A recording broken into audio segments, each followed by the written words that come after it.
Good morning, Sukhi Hotu. This morning is the 27th July 2020.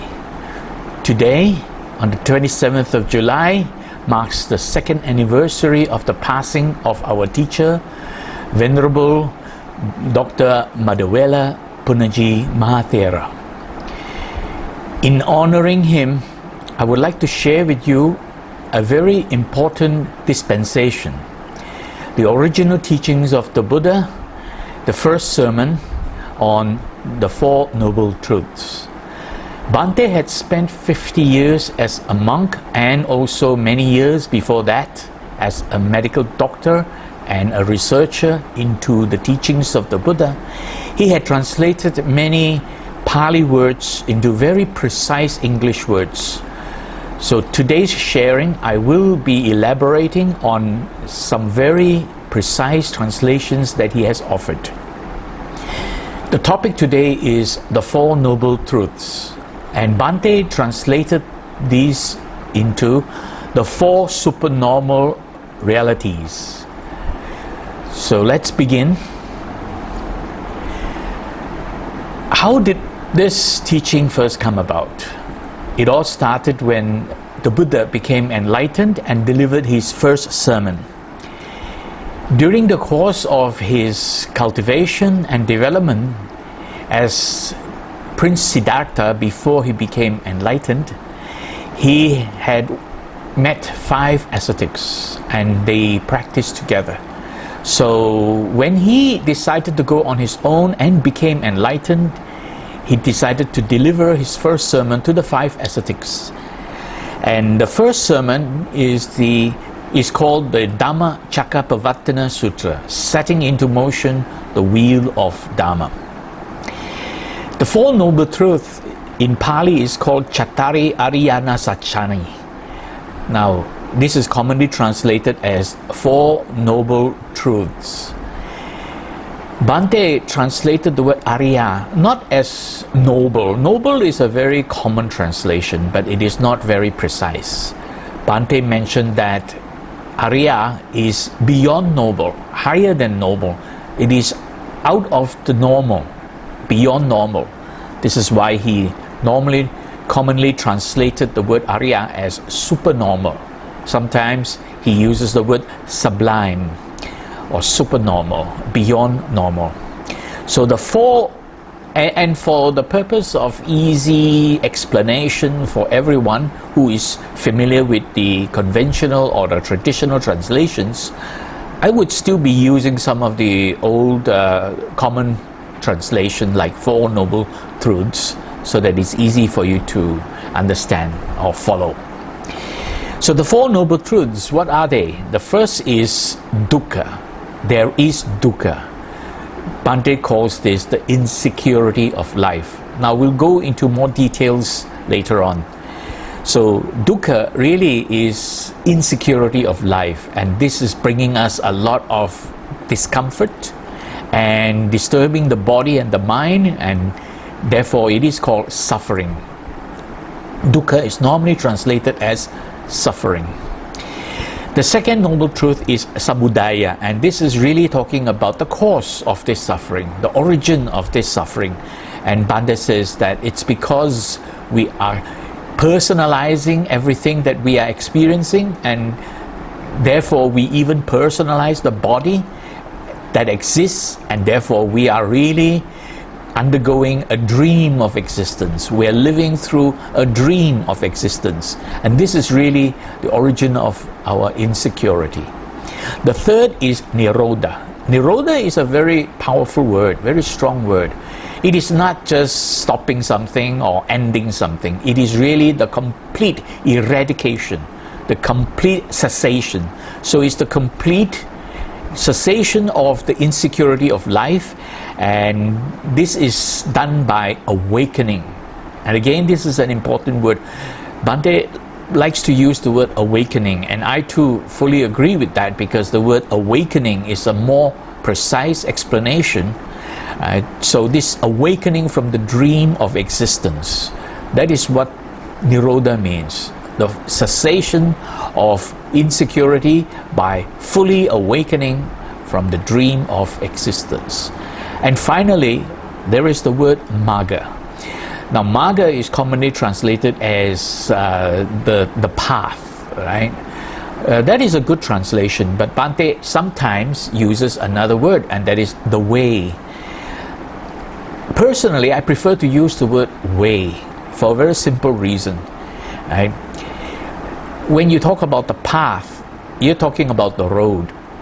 When you're talking about the way, you're talking about the journey. So what is it that Buddha was trying to teach us? Was he just saying there is this road? Or was he saying that you take the journey?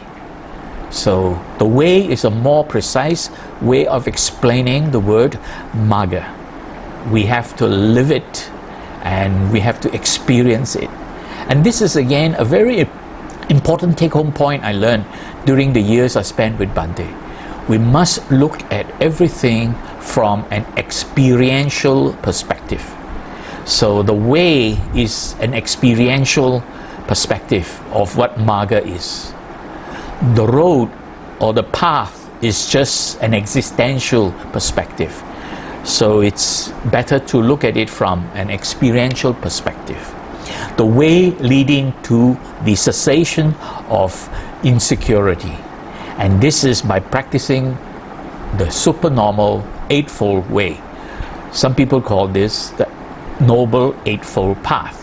So the supernormal eightfold way. Let's take a look at how it all began for the Buddha. He was born as a prince. Before he became enlightened, he was Prince Siddhartha. He was living a very sheltered life. His father protected him from going out into the townships and seeing what really is going on out there. But of course, from time to time, Prince Siddhartha managed to leave the palace and witness for himself the realities of life outside the palace. Since the dawn of civilization, the greatest problem to be solved by all of humanity is the problem of existence. This problem of existence is in fact what every religion is trying to solve. So what is the problem of existence? First, there is birth, there is aging, there is sickness, and there is death. And how do we handle all this? So the solution to handling this whole process, that is really the problem of existence that every religion is trying to solve. So when Prince Siddhartha left the palace, he realized that he needed to learn more deeply what is the realities. And one of the important things to practice in those days, it was meditation. So he went to seek two very well-known teachers to learn about meditation. The first teacher he came across is Asalha Kalama. And from the first teacher, Asalha Kalama, he had learned how to meditate to a very high level, beyond jhanas, beyond what we know of as jhanas. So he had learned how to meditate to a very high level, and he accomplished the same level as the teacher. In fact, the teacher said to him that now that you have reached that state where you are my equal, why don't you stay and together we will teach? Well, he realized that he needed to go beyond that. He hasn't reached the ultimate state of meditation yet. So he decided to look for another teacher, and he went and sought after the other teacher, Uddaka Ramaputta, right? And Uddaka Ramaputta is the son of Rama. Uddaka Ramaputta actually was more or less had attained the same level as Asalha Kalama. However, his father, right, Rama, had gone beyond that, and his father taught him the technique, how to go beyond that. And having learned that technique, he was still practicing it, was not yet able to accomplish beyond the level that he had accomplished. So Prince Siddhartha learned from this Uddaka Ramaputta this technique and decided that he could not continue to practice together with the teacher, because the teacher himself, after all these years, had not reached that level. So he decided to leave the teacher and go on his own. And he met up with 5 ascetics, and together they went into the forest and practiced asceticism, thinking that by practicing asceticism, self-mortification and self-torment, they could then discover the realities of life to solve this problem of existence. But he soon realized that this was not the case. When he practiced asceticism, of course they learned not to eat, they learned not to drink, and refrain from all forms of sensual pleasures. Finally, he could not reach that state, so he felt that he needed to do that one last thing. Since he had stopped eating and stopped drinking, he had become very, very thin. And now he decided that he wanted to try stopping breathing. So when he tried that, that was when he fainted and nearly died from that experience. Fortunately, when he fainted, a lady passed by who was so happened, she was on her way to offer alms to monks in the temple nearby. Her name was Lady Sujata. So she passed by and offered the food to Prince Siddhartha, the ascetic. And from there, Prince Siddhartha recovered and realized that asceticism wasn't the way. So he decided that he needed to now find the real solution to the problem of existence. So he wandered further away and reached a place, a village which today is called Bodh Gaya, and found this great big Bodhi tree just outside the town of Bodh Gaya, and decided to meditate under the Bodhi tree. And when he meditated under the Bodhi tree, of course, we all know during the practice of our meditation, the mind runs around from time to time, like a monkey mind, and therefore his mind was being disturbed by all kinds of thoughts. And we call this disturbance as some inner psychological disturbance. Right? It is not disturbance from external factor, but something from internal. He practiced what he learned from the 2 teachers, and he recalled during his childhood that he was able to attain jhana by simply relaxing. So combining his past experiences and what he had learned from the last teacher, the technique that the father of that teacher passed down to him, he actually reached the ultimate state. In fact, this ultimate state is being able to absolutely stop the mind. He had brought the mind to a complete stillness. The mind had completely stopped, no thoughts. And this is called Sanya Vedayita Nirodha. The mind has completely stopped. Absolutely no perception, no sensation, no activity whatsoever. And when he woke up from that stopping of the mind, he became enlightened. And that is how Prince Siddhartha attained enlightenment and became the Buddha.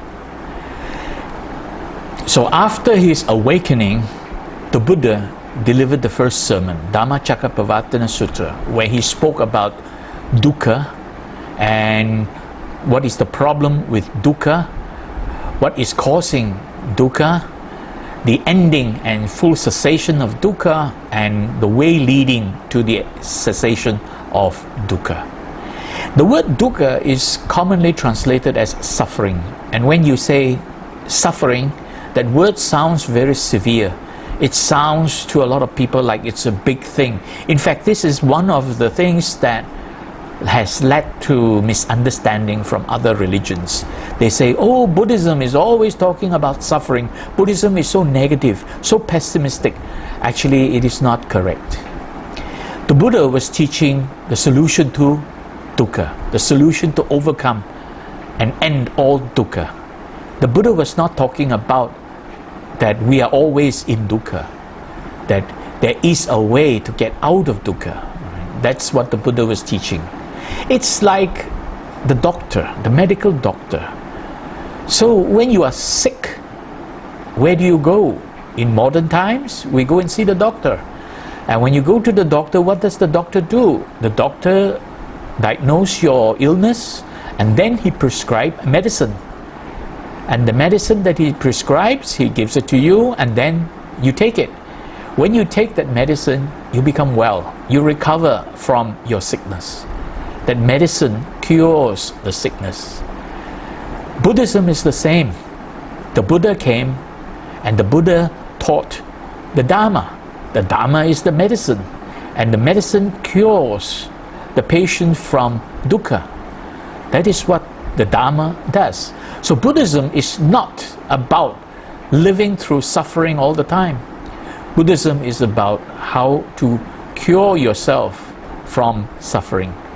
And therefore, if you don't think that, oh, the doctor is always, causing you illness, if you don't think like that, then you shouldn't be even thinking that Buddhism is always talking about suffering.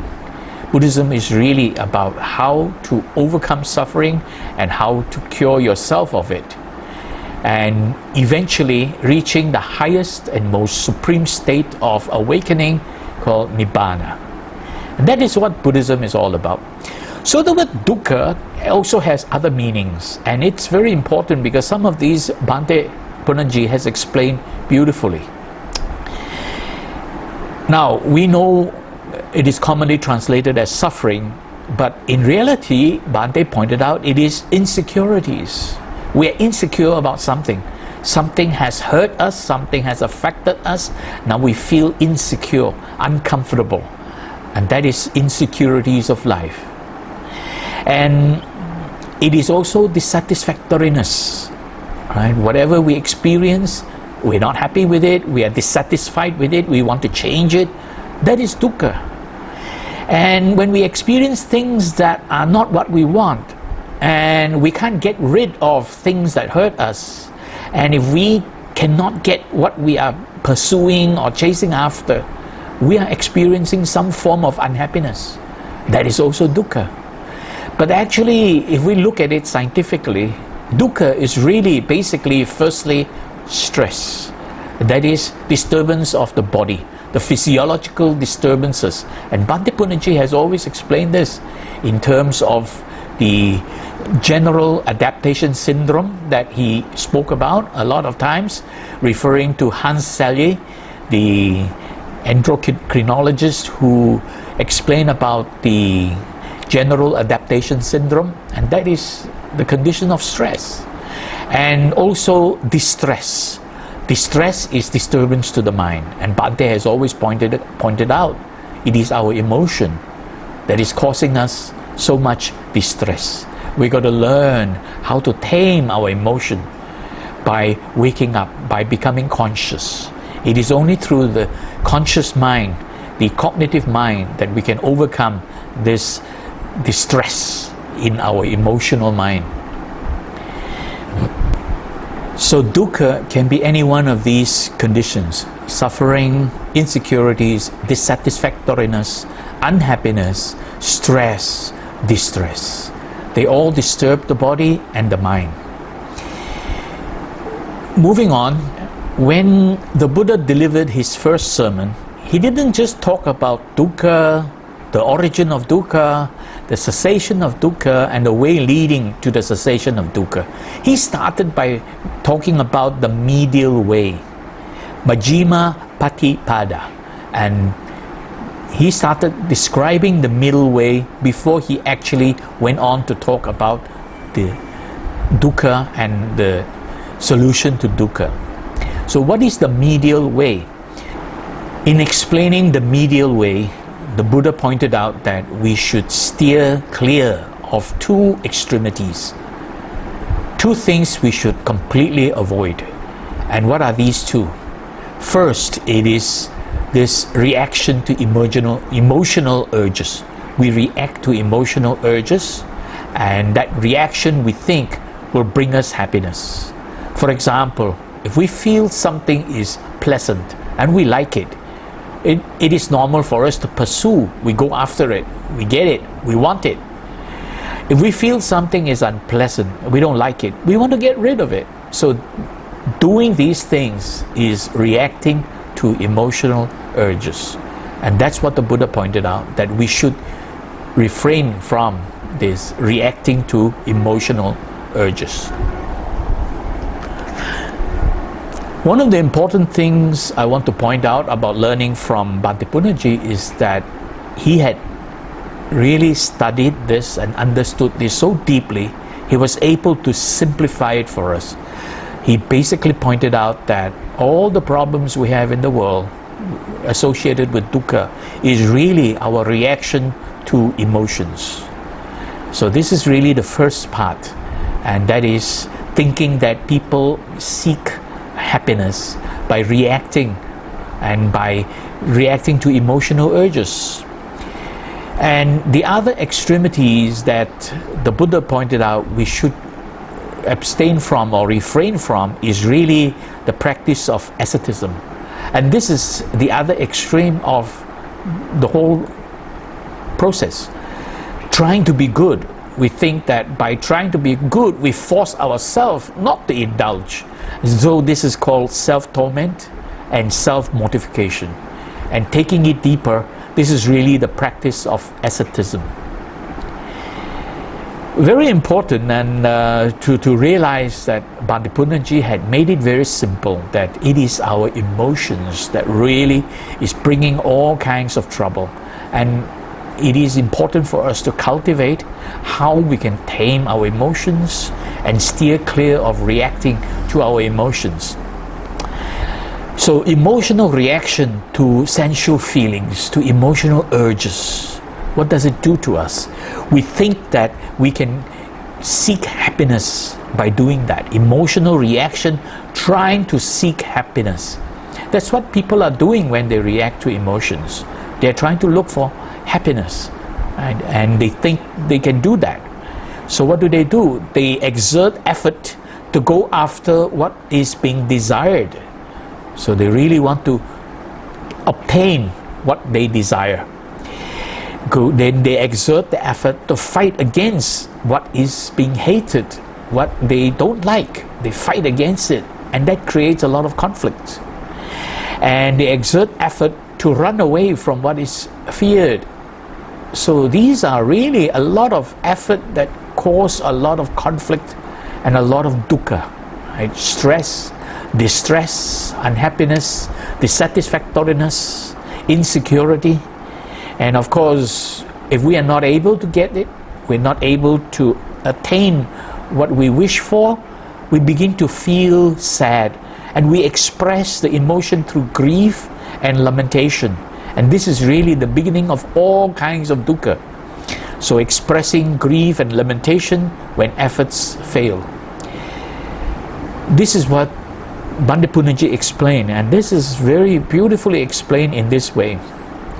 And the other extremity is really the opposite of that, forceful effort to restrain our emotions, thinking that we're trying to be good, and trying to be good is forcing ourselves not to experience any kind of pleasures, and not to find satisfaction in our efforts. So this forceful effort is really the emotional reaction trying to become good, thinking that we become good by forcing ourselves not to indulge in those things through forceful effort. And this is really resisting going after what is being desired, resisting, fighting against what is being hated, so you're stuck with it and you're being affected by it. Resisting, running away from what is being feared. And with all this, of course, you will not find happiness. And thinking that trying to be good is really very uncomfortable. And finally, when you experience the discomfort and grief and lamentation, you deny that. And you're bottling it all up. And all this is bringing in a lot of inner conflict. So this is really the other extremities to be avoided, to be stayed away from. And that's what the Buddha pointed out. So the Buddha pointed out there is a middle way, the medial way actually, and that middle way basically, Bhante Punnaji has summarized it very beautifully. Right? First he says, it is conscious relaxation. So when we experience emotional urges, the one extreme is we react to it, we want it, and we do something to go after it. The other extremity is, we hold on and bottle up our emotions and fight against it. Bhante says, no. The solution is conscious relaxation. When something arouses your emotion, learn how to relax.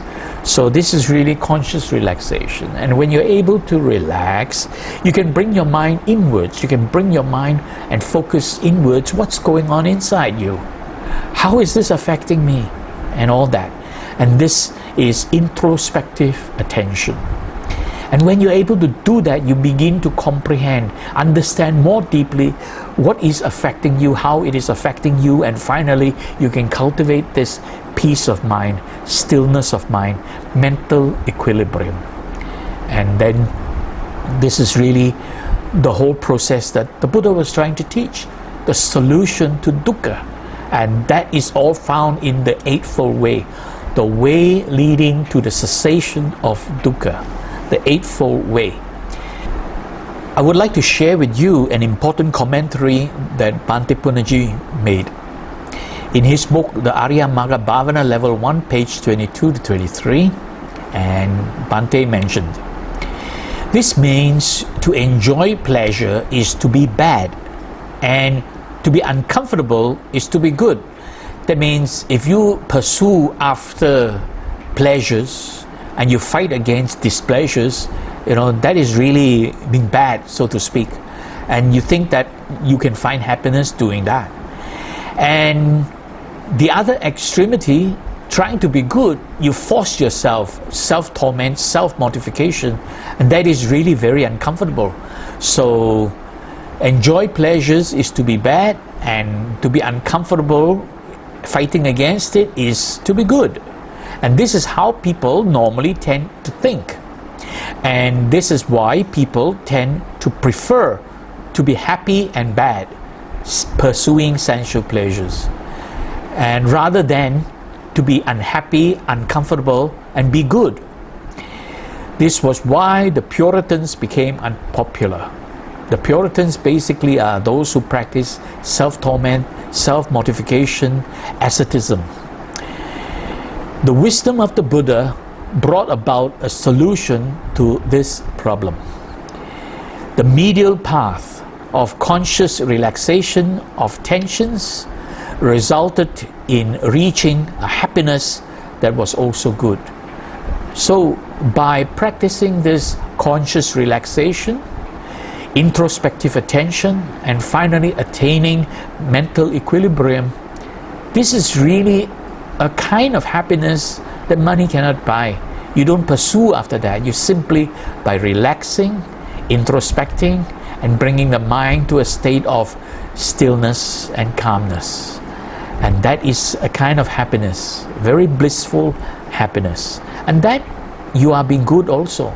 So this is really the third way. The medial way is not really a compromise between pursuing sensual pleasures and restraining from it. It is really a third way. When something arouses your emotions, learn to relax, bring your attention inwards, and then learn how to still the mind, stilling your emotions. So this is really the medial way.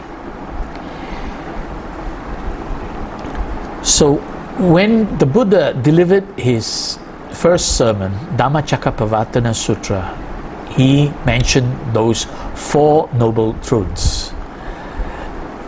There is dukkha, and Bhante says this is the insecurity of life.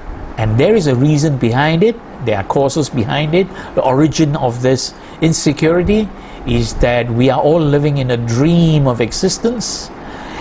We can bring it all to an end, cessation of this insecurity of life, by awakening, by gaining full consciousness, awakening from the dream of existence.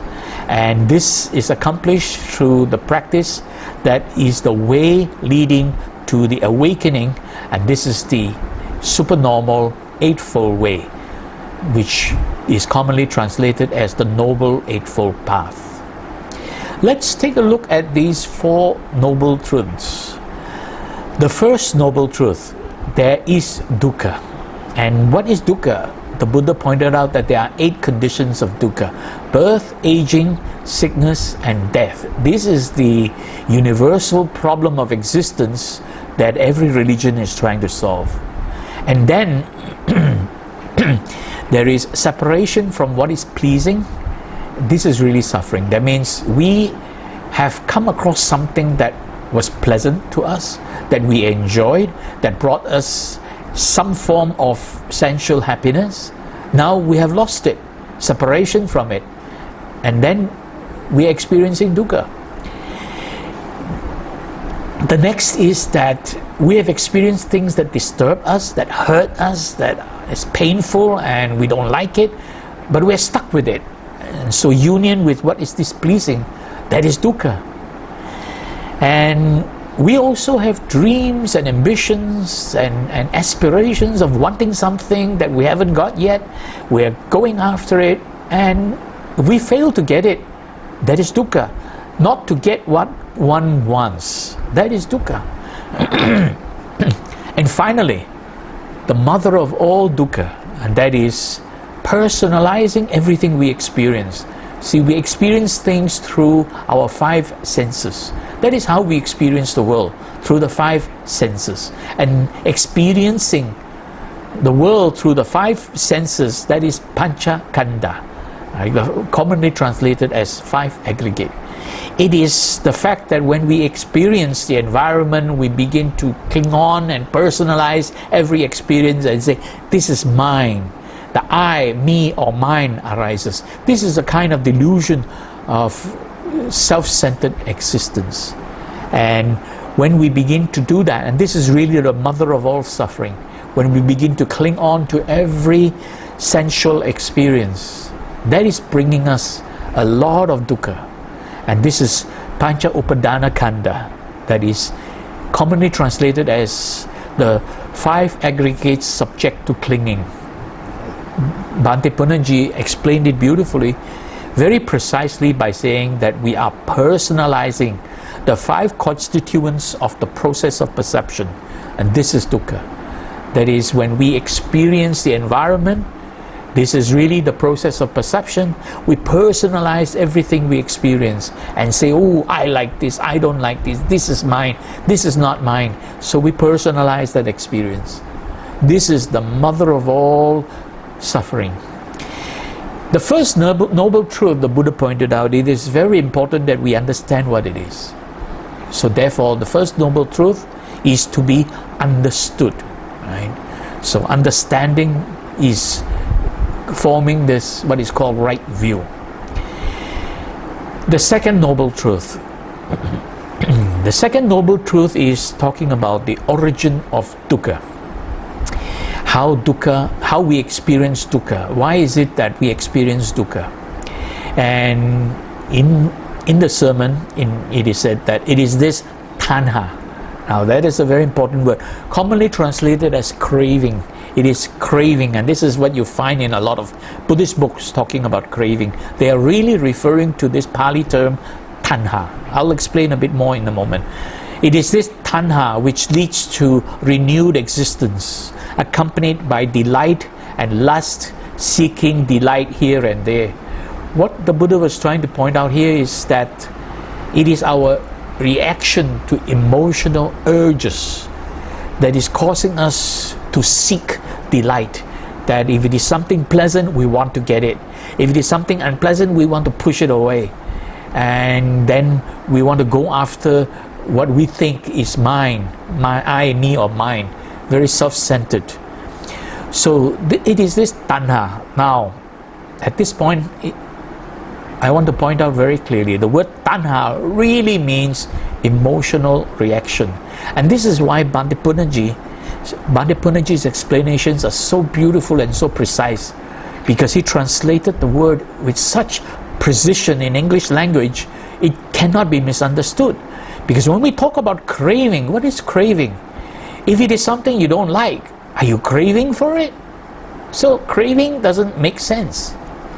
Emotional reaction, that is what tanha is about. Emotional reaction is really the real meaning behind the Pali term tanha. When we experience something and we cling on to this experience, we react to it. We want to express our tensions in action, and that is tanha. The wanting to express this tension in action is tanha. And there are three kinds of tanha. That is tanha for sensual pleasures. That means something pleasant. Oh, you have a lust and greed towards it. And tanha for non-existence. It is something unpleasant. You want to get rid of it. You don't want it to exist. You push it away. You wish that it will stop. It will end. And there is also tanha for continued existence. This delusion of the I, me or mine, thinking that this body is me, right? Even thinking that this mind is me. All this I, me or mine, you want to go on to exist. You don't want to die. How many of you want to die tomorrow? Or next week? Next month? Next year? Right? How long do you want to live? So really, we want to go on existing. This tanha for continued existence. Now these three lead to, these are actually what is called the three kinds of tanha. They lead to three evil roots, right? And these are leading us to behave in a manner that either it is lobha. Lobha refers to the behavior where we have lust and greed towards something pleasant. So it's the lust and greed for pleasures. Or if it is unpleasant, we want to fight against it. It is dosa. Dosa is this aversion and hatred towards these pleasures. Now it's very important to take a look at the words that I use. I say lust and greed. That's not the same thing. Lust. Lust is when you experience something pleasant and now you want it. Wanting it, that is lust. And of course, when we get what we want, are you always satisfied and say, oh, now I got what I want, I'm not going to have more? Right? You made $1 million this year, you're going to say, okay, that's it, I'm not going to make more than $1 million. No, we want more. So the wanting more is greed. So lust actually transforms into greed if you don't tame the lust. If you don't learn how to control your lust turns into greed. The next one is aversion and hatred. When you experience something unpleasant, you want to avoid it. Aversion. You don't want it. You want to get away from it. So that is aversion. But if you can't run away from it, if you can't avoid it, and it keeps happening to you, then you start to get angry. And when you start to get angry, you have to be careful, because that anger turns into ill will. That anger turns into hatred. You begin to hate it because you can't get rid of it anymore. So that's why aversion, which is trying to avoid something, can turn into hatred, which is very strong ill will towards it. Right? This time you really want to exterminate it in a very forceful way, and that is hatred towards these pleasures. And now the third evil root is moha. Lobha, dosa and moha. Moha is often translated as ignorance or delusion, but it is really the delusion of a self-centered existence, the I, me or mine arising in the mind. So it is this self-centered existence, the delusion of the self-centered existence, that is moha. And we behave according to these three habits or three habitual reactions: lobha, dosa, moha. Or all unwholesome behavior arises from these. It is important, when the Buddha spoke about the second noble truth, he says that the cause of dukkha is to be abandoned.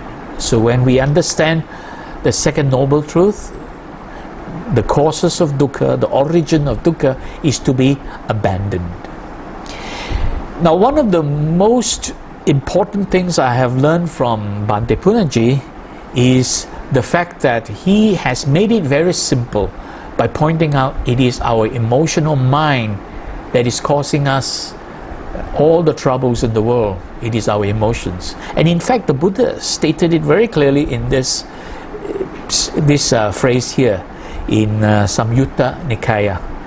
And basically Bhante Punnaji translated it. Emotions dominate the world. Emotions create distress. Emotion is that one thing to which all are spellbound. See, the key word here is chitta, chittena, right? Talking about our emotional reaction. And this is something, one of the key things when you want to understand what Bhante Punnaji is trying to translate. He's being very precise. He makes a distinction between the three words that describe conditions of the mind, right? Vijnana, mano, and chitta. He makes a differentiation between these. They are not talking about the same thing. Mind is not one thing.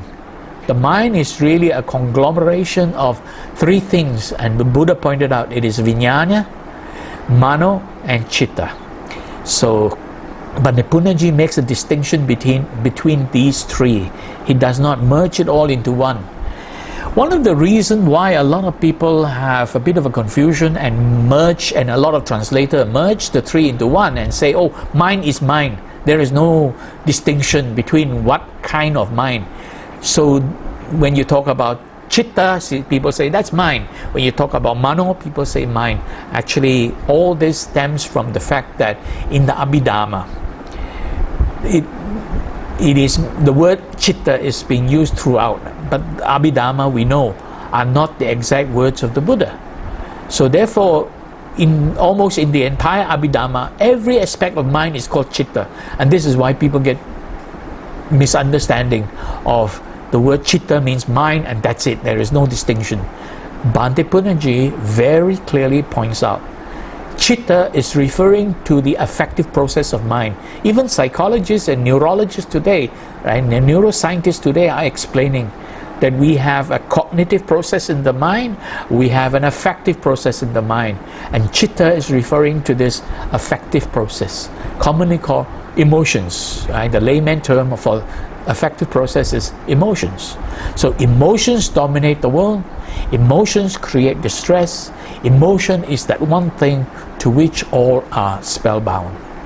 And in fact, the Buddha said this beautifully in one of the Dhammapada verses, where the Buddha pointed out that it is this self-affliction of mental suffering. And this Dhammapada verse 42 says, whatever harm one enemy may do to another, or one hater to another, one's ill-directed emotions inflict upon oneself a greater harm. That means people can hurt you in one way or another.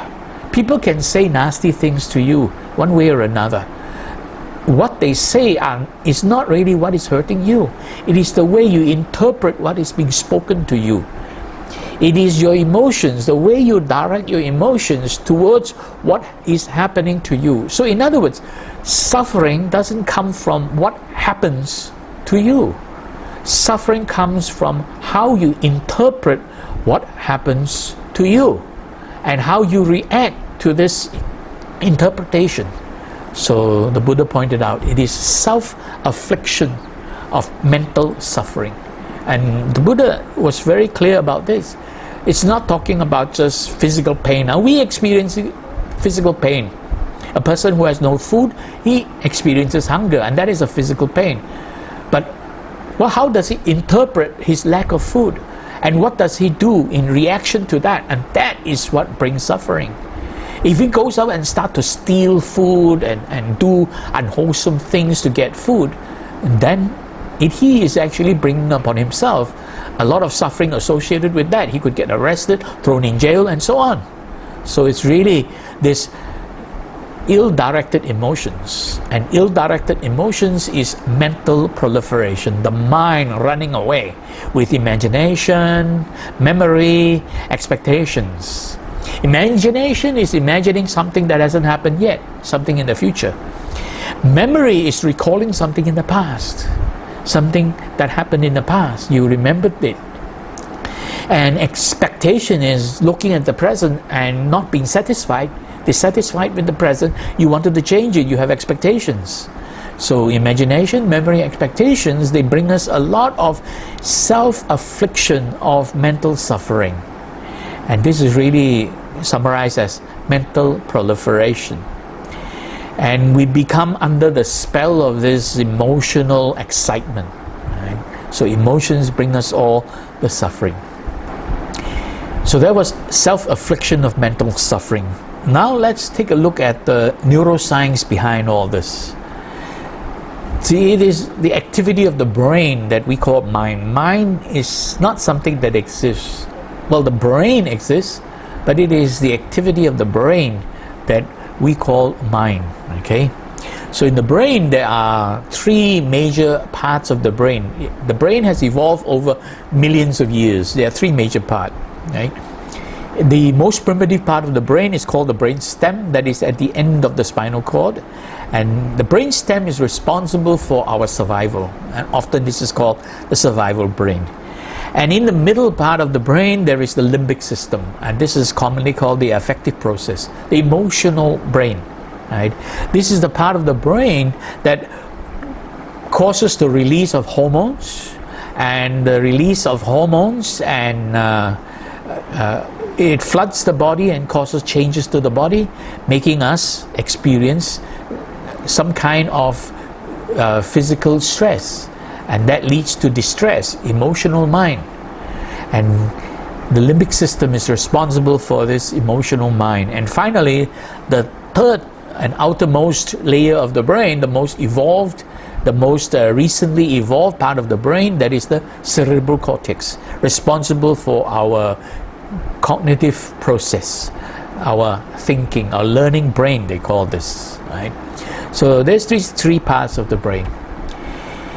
The limbic system, in the middle, in the deep inside the limbic system, the emotional brain, emotional command center, there is a little structure called the amygdala. And the amygdala is the cause of all our suffering, really.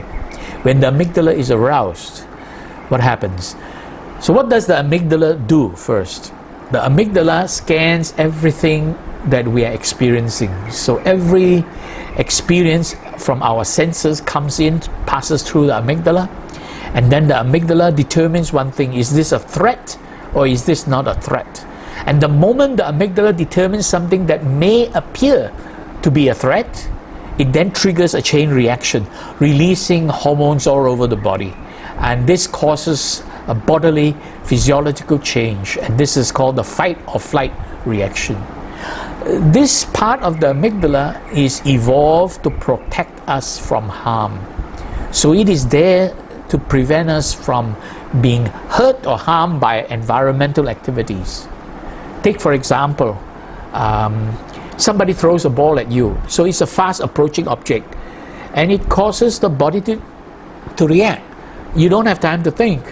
So when somebody throws a ball at you and you saw it coming, you either duck or you knock it away or you catch it or something like that. So that reaction is to prevent you from getting hit by the ball.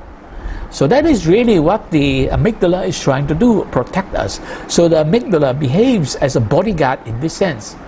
But the amygdala also has a paradoxical role. Not only it protects us from harm as a bodyguard, it actually also reacts in such a way, right, that if it is aroused unnecessarily, it can trigger all kinds of emotional chain reaction inside us: fear, panic, anger, anxiety, disgust, distress, and so on. And all these are really bringing a lot of suffering to us. And therefore the amygdala, when it is aroused unnecessarily, it really becomes a terrorist in the brain. So it is very important to understand what the amygdala does to us. And learning meditation, learning how to meditate, is really to learn how to calm and still this amygdala so that the amygdala doesn't get aroused, so there is no biochemical chain reaction in the body causing tensions in the body, stress, and leading to distress.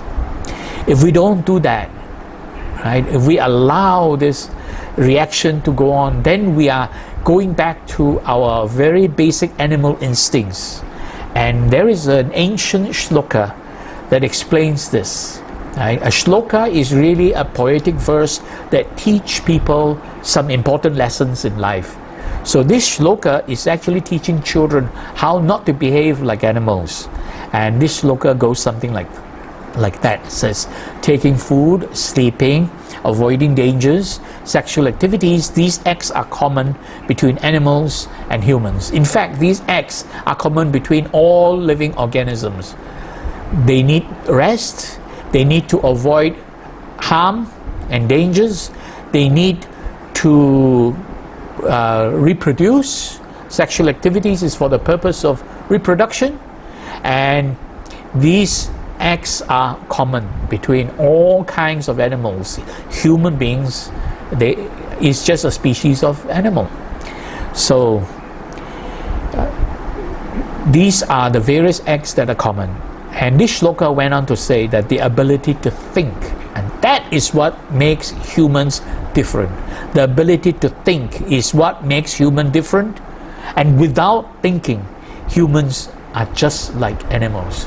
In other words, if we behave reacting to our sensual pleasures, reacting to our anger, we are really behaving like animals.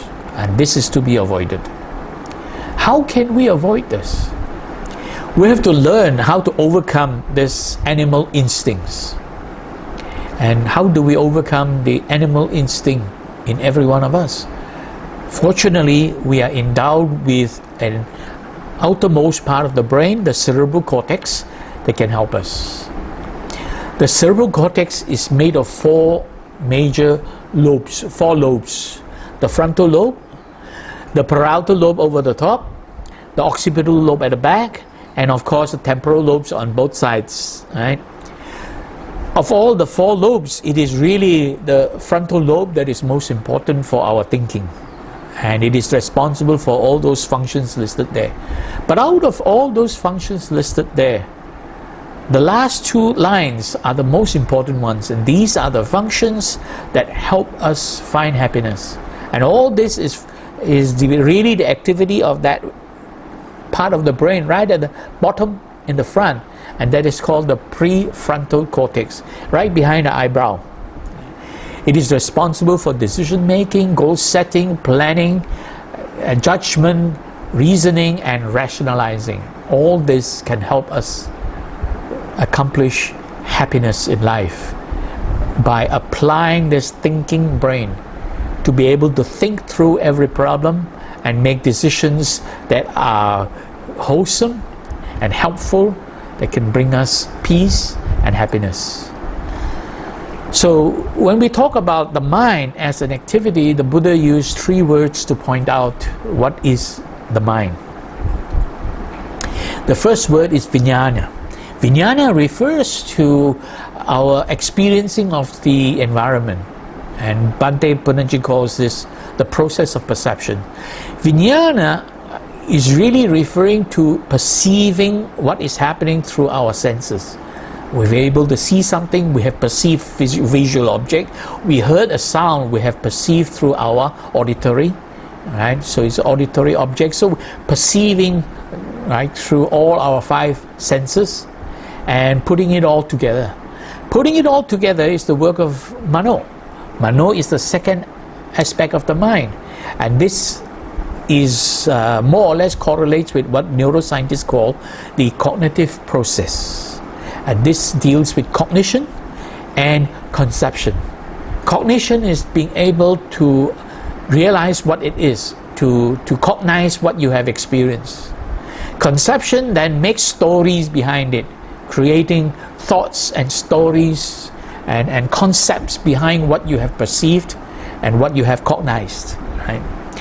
And this is the cognitive process. And the third part of the brain is the chitta, which is the affective process, and this is responsible for our mood and our temperament. This is what makes Bhante Punnaji so unique. He was able to explain this by differentiating and discerning between these three parts of the mind: the vijnana, the mano, and the chitta. The chitta is really the emotional part of the mind.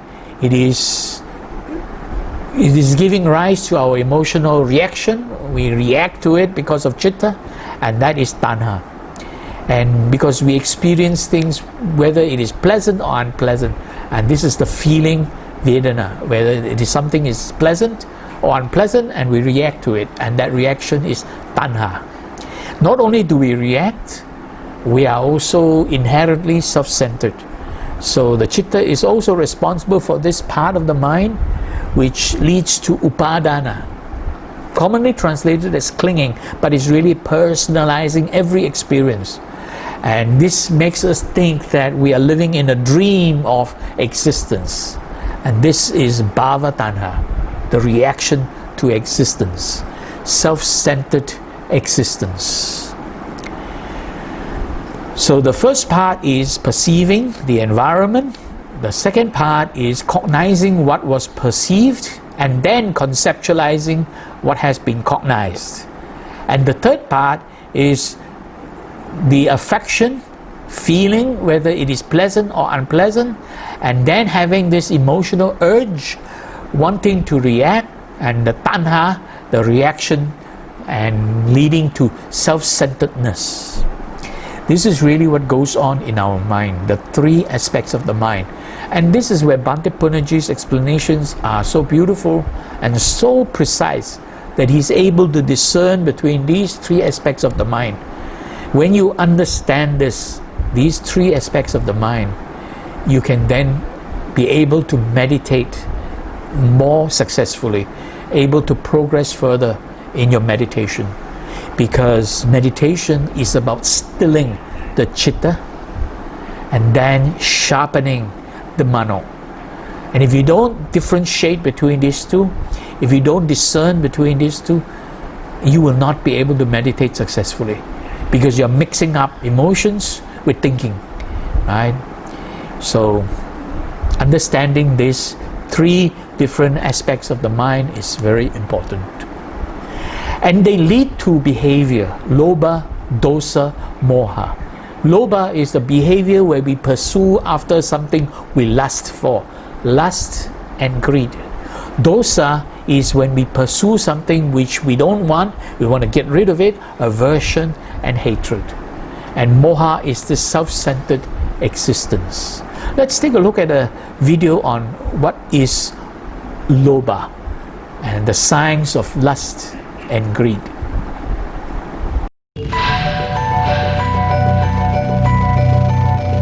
In Seattle, Washington, scientists are attempting to map the exact neural architecture of human sexuality. Dr. Ken Maravilla investigates how lust and sexuality affect each part of the human brain. He uses two technologies. One is the MRI machine. The other technology is a simple DVD player. Our subjects are presented a stimulus that consists of sexually explicit scenes that promote their ability to become aroused in the magnet. The experiment is simple. Subjects are shown neutral videos to get a baseline. Then, images become more sexually explicit for several minutes, while Maravilla and his staff voyeuristically watch as the subjects' brains change. We have areas in the frontal lobes that are associated with reward and pleasant feelings, and these become active with arousal. The amygdala often becomes activated, and this is one of the decision-making, evaluative areas of the brain. The MRI shows that as subjects are sexually aroused, there is an intriguing corollary to the new findings. We've also found that certain areas of the brain seem to become less active, and they appear to be areas that are related to moral judgment, of inhibition, if you will. When the lust areas of the brain light up, the judgment areas of the brain begin to turn off. The conclusion? The more aroused a person, the less access they have to clear judgment. It would seem that science shows a direct connection between lust and poor judgment. The theory supports the basic premise of sociologists studying this area of human behavior. Sins are good, they're adaptive. Sexual desire is normal and appropriate and healthy. Lust is a term we give when there's too much of it or it's inappropriate. So you saw in the video, when lust is aroused, judgment is turned off. So in other words, when the chitta is active, hyperactive, the mano is shut down. The mano, it cannot think clearly. So when lust is aroused, judgment is turned off. And the more aroused a person, the less access to clear judgment. So we have to be careful of our arousal. And that is one extreme, pursuing after sensual pleasures. The other extreme, when we are experiencing something unpleasant, then our behavior is dosa. And let's take a look at the signs of anger and hatred. Today, scientists are beginning to examine exactly where anger comes from. The brain perceives a lot of information, both from the outside world and from inside the body. And there is one part of the brain called the amygdala that serves the function of sifting through all that information and asking one question. Is this a threat? Is this something I should worry about? Dr. Ruben Gur has zeroed in on the amygdala as the key instigator of anger. This walnut-sized lobe can quickly overwhelm the brain with uncontrollable rage. Once there is a perception of danger, there is a cascade of responses in the body that includes changes in heart rate, in blood pressure, in sweating. It makes your body ready to fight or flee. The amygdala is a primitive part of the brain. It exists because the human brain is made up of layers that were added on top of each other over the millions of years of evolution. All those other older brains are still alive and well inside your own brain. So you have a part of you that thinks like a dog, and you have a part of you that thinks like a crocodile, and a part of you that thinks like a monkey. The amygdala creates an automatic fight or flight response to threats. But human beings have evolved another part of the brain, the frontal lobes. This area that you can see here in the front is the orbital frontal region. And the orbital frontal regions are like brakes for the amygdala. If you can think of the amygdala as being the engine for the threat response, the orbital frontal is the brakes. If Dr. Gur is correct, then a person who is overwhelmed by anger is literally, temporarily insane, until his amygdala can be controlled. Case in point, the 2003 murder of Betty Dodge by her son James Essick. At the time of the crime, Essick was an adult with mental problems, who had moved in with his mother. Their relationship deteriorated so badly that Dodge asked her son to move out. And that set him into a panic. And he grabbed a sculpture that they had and broke it on her head and kept hitting her repeatedly until she was dead. And then he went across the street, turned himself into the police. During the court case, Dr. Gur was hired as an expert witness and asked to evaluate the mental capacity of Essick. He did a complete neuroscan of his brain and found that 30 to 40% of the tissue was missing in the orbital frontal area. So when the amygdala was saying, I'm in danger, I'm furious, attack, there was not enough tissue in the front to say, calm down.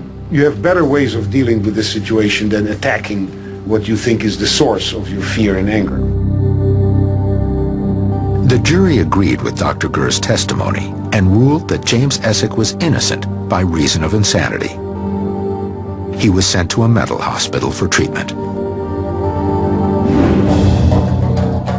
Some might say James Essick was incapable of controlling his ability to sin. The organ of our mind and what controls our behavior is the brain, and his brain is damaged. But by the time an angry act results in prison or a mental hospital, the damage is done. Is there a way to treat human rage before it gets to this critical breaking point? So you heard in the video, the amygdala reacts to perceived threats and it produces a chain reaction. And there is a part of the brain that thinks like a dog, that thinks like a crocodile, or thinks like a monkey. In other words, we have these animal instincts. We talked about that earlier, these animal instincts, right? And the amygdala reacts, acts as the engine for threat reactions. Therefore, when we perceive there is a threat, the amygdala is aroused and the chain reaction causes all kinds of reaction, emotional reaction. But it is our frontal lobe, and it is our thinking brain, our mano, that is able to apply some brakes and stop it. So it's really the frontal lobe that is helping us to stop our emotional reaction. Therefore, the application of this frontal lobe, especially the prefrontal cortex right behind the eyebrow, that part of the brain responsible for our happiness. And it is applying this that helps us to calm down the amygdala. Otherwise, when the amygdala reacts, we are behaving like animals. So it is the frontal lobe that acts as the brakes to stop this engine of for threat reactions. So when overwhelmed by anger, we are literally temporarily insane until the amygdala can be controlled. So how do we control the amygdala? How do we tame it? How can we stop the amygdala from reacting? And here Bhante Punnaji explained it very simply, beautifully, that we can eliminate emotions. We can tame the emotions and stop it by cultivating selective thinking, by using our thinking brain, our mano, our cognitive process. Let's take a look at what Bhante has to say about this. One message goes to the amygdala and the emotion is aroused, and the other message goes to the brain where the thinking goes on, and then you begin to change the way. And now they are talking about this, so it's very important to understand that the Buddha has gone even beyond this end. If we see the first verse in the Dhammapada, there in the first verse in the Dhammapada, what you get is Mano Pubbangama Dhamma, which is wrongly translated today. There, Mano means the thinking part. I told you there are two things, the thinking part and the emotional part, which is called Chitta. Mano Pubbangama means the thinking part comes first, before the emotional part. So it is by changing the thinking part, which is what is called the cognitive part, that the affective can be controlled. So it is the thinking part that is able to control. And that is the real secret discovered in the modern world by the cognitive psychologists. They are using that in what is called cognitive psychotherapy. They are using that principle, but still they are not able to fully control the emotions because they don't know about meditation. And but the Buddha used this method, and that is what we are using in this book. If you read this book, here the Buddha is, I am talking about this, that what is called the 7 steps to awakening, Sapta Bojjhanga. The Sapta Bojjhanga is really using that same principle,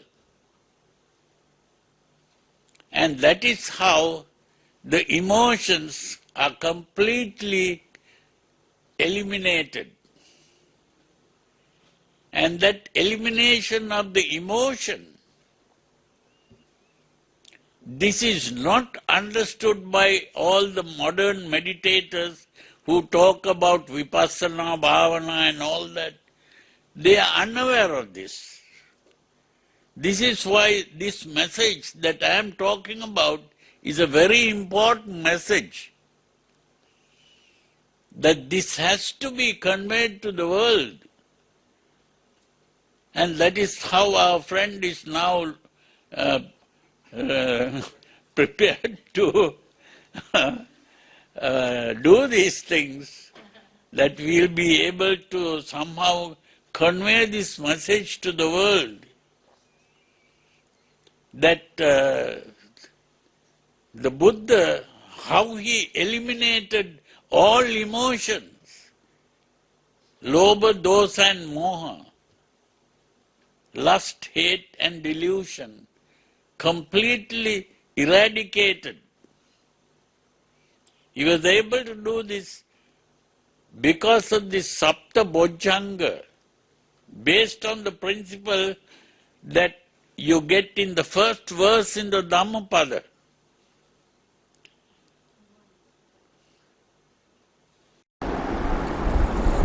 So it is our thinking mind, the cognitive process, that can help us stop the affective process. If we look at it from the neuroscience point of view, we have, in summary, we have the amygdala, and this is the emotional command center responsible for various emotional states, fear, panic, anger, and our psychological disturbances. It is because of the activity of the amygdala that leads to this affective process, or commonly called emotions. And then there is this prefrontal cortex, or commonly called the PFC, prefrontal cortex. This is really the cognitive command center responsible for our conscious rational thoughts, where we can tame the amygdala. And this leads to this cognitive process, cognition and conception. So what does meditation do to us? Meditation helps us to still the emotions and sharpen our cognition, our thinking. This is really what meditation does for us. And the third noble truth, this is the end of suffering, nirodha, and cessation of suffering. And the Buddha said that it is the remainderless, fading away, cessation of that same tanha, right? Tanha being translated as craving. But tanha really means emotional reaction.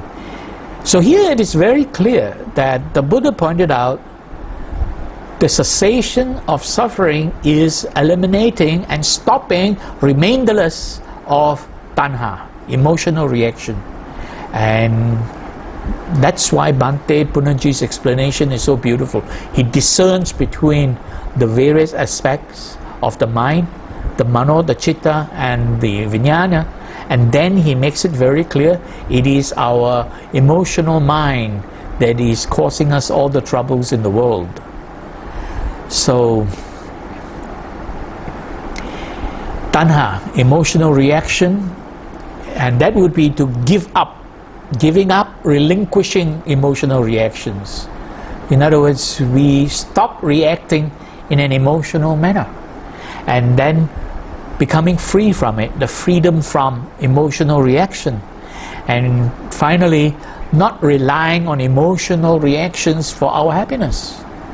This is where a lot of people got it wrong. They think that by pleasing the emotions, we can become happy. But that happiness is firstly short-lived, and secondly is a double-edged sword. It can bring us a lot of suffering from that too, right? If we behave in unwholesome ways in order to bring us pleasures, it is a double-edged sword. It will bring us all kinds of suffering afterwards. So here the Buddha pointed out the third noble truth is really the cessation of all suffering, and that is to give up your emotions, and that is to become free from it and not rely on it, and that is really to be realized. And this third noble truth is to be realized. And finally, the fourth noble truth. Basically, the fourth noble truth is a description of the Eightfold Way. The way leading to the cessation of suffering are these 8 stages of cultivation and development. And I won't go into this, I'll just very quickly give a summary view of it. But what is important to realize here is that the Buddha stated that this Eightfold Way is the practice, and it is to be cultivated. Meaning we got to do something about it, we got to put it into practice and cultivate and develop it until fruition, right? Until we are able to accomplish Nirodha. So we must keep trying. This is the Magga, the way leading to the cessation of suffering, to be cultivated, right? So a quick overview of this Supernormal Eightfold Way of cultivation. I'm using the translation of Bhante Punnaji, but I'm also using the popular common translation, so it's easy to understand for those who have been reading a lot of other Buddhist books. The first part is Saddha. Saddha is a combination of confidence and devotion. A lot of people have mistranslated the word Saddha to mean faith. Saddha doesn't mean faith. Faith as in blind faith, you put your faith in something. No. You actually practice it, you realize what it is, you experience it, and then you become confident with it. And when you become confident with it, you become devoted to wanting to do it. So the first part, confidence and devotion, that comes from right view, or what Bhante Punnaji says is harmonious perspective. To have a clear understanding what this is all about, Saddha. And that is confidence and devotion. And the second part is Virya, willpower and energy, wanting to make the changes. And when you want to make the changes, you begin to practice it. And then therefore you have right speech, right action, right livelihood. Bhante Punnaji calls them harmonious speech, harmonious action, and harmonious lifestyle. All these are Sila, cultivating morality. And this is really purifying the bodily part, purification of the body, so that you now behave in a wholesome way, behave in a moral and virtuous way. Finally, the third part is the green part, and that pertains to meditation. Samadhi, often mistranslated as concentration, but what Samadhi is really mental equilibrium, a tranquility of the mind, stillness of the mind. And this is really the meditation part, dealing with purification of the mind. I will talk about this in more detail next time. And this brings to the conclusion this morning's sharing on the Four Noble Truths, or the Four Supernormal Realities. Thank you very much. And with the ending of this sharing, let us now share the merits. Let's put our palms together and recite together. We dedicate the merits we acquired from sharing of the Dharma to all beings affected by the coronavirus pandemic around the world. May suffering beings be free from suffering. May the fear-struck be free from fear. May grieving beings shed all grief. May all beings find peace and relief. By the grace of the merits we have acquired, may we never follow the foolish. May we follow only the wise until we attain the highest and most supreme bliss of Nibbana. Sadhu, sadhu, sadhu. And we dedicate this morning's session to the memory of our beloved teacher, Venerable Dr. Punnaji. For all that he has done for us, we will always be grateful. Sadhu, sadhu, sadhu.